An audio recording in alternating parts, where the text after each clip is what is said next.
we're so pleased that the legacy of this project has been to capture it and be able to make it available again for people to use and celebrate it through in this way this last winter. We've got material that's going to be included in the upcoming Old Cornwall Spring Journal.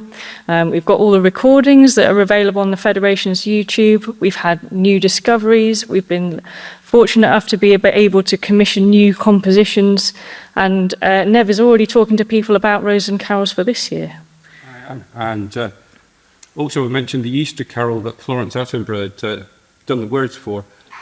We've already got 2 people to put 2 musical settings to that, so we now have a new Easter Carol. And of course, as soon as you publish a book and you think you've gathered all the carols, somebody says, "Oh, did you know about this other one from Portlow?" so we've got another one from Portlow to add into our next publication. We want to do some of these in Cornish and add to the Cyneuch YouTube channel, and that's something I'm working on. I've just commissioned a translation from the translation service of First Noel, and hopefully we can get that done in the next 12 months. And there's some of the collaborators, Kate. Yeah, that's our group of us, a triumphant photo on the night. So Nev, Pam, Clive Brown, Kay Robinson. In the middle is Rebecca Drazy-Collishaw from the University of Sheffield, who came down to see what we'd been up to. Emma, Alison, Bert, Alan, Bashforth and me. But that is just a small group compared to this massive list of people and organisations who supported us all the way through the Roseland Carol Project. It was extraordinary to be able to bring a lot of different people together. It was focused on the Roseland and had a lot of community support, but as you were saying, there were other people from outside the Roseland who saw the value of it, and we were really pleased with how it's all gone. The innovation side of it, which we're really delighted to be nominated for as well, is that we feel that we've innovated in a few ways, reconstructing carols that were lost or that we weren't sure about how they were originally sung. We had the new composition in Ruan Lanihorne. Putting together 2 new carol choirs is nothing to be sniffed at. The idea is aiming to put these carols back in the community so that in future years there can be material and enthusiasm and confidence on the Roseland to bring a carolling tradition in that flourishes on its own, not without having to have a project behind it or even pushing it along. And bringing those two new choirs into the multiple choir group that we put together for the service the royal we, Pam, put together for the service was fantastic.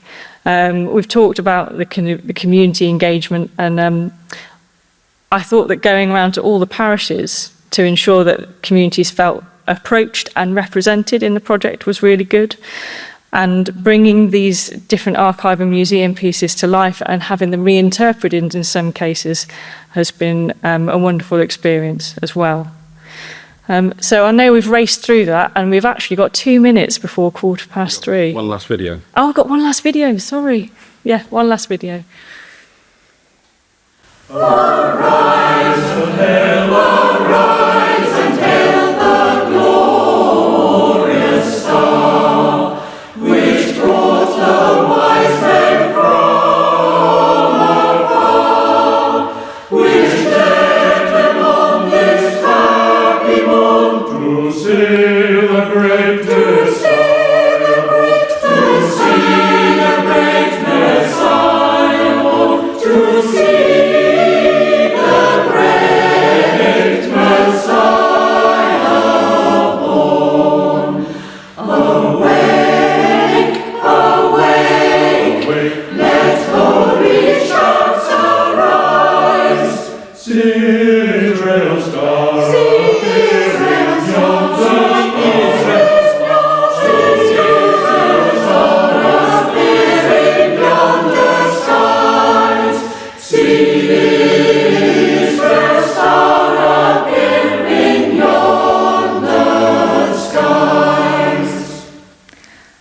I feel honour bound to say I did not have any input into the production of the videos.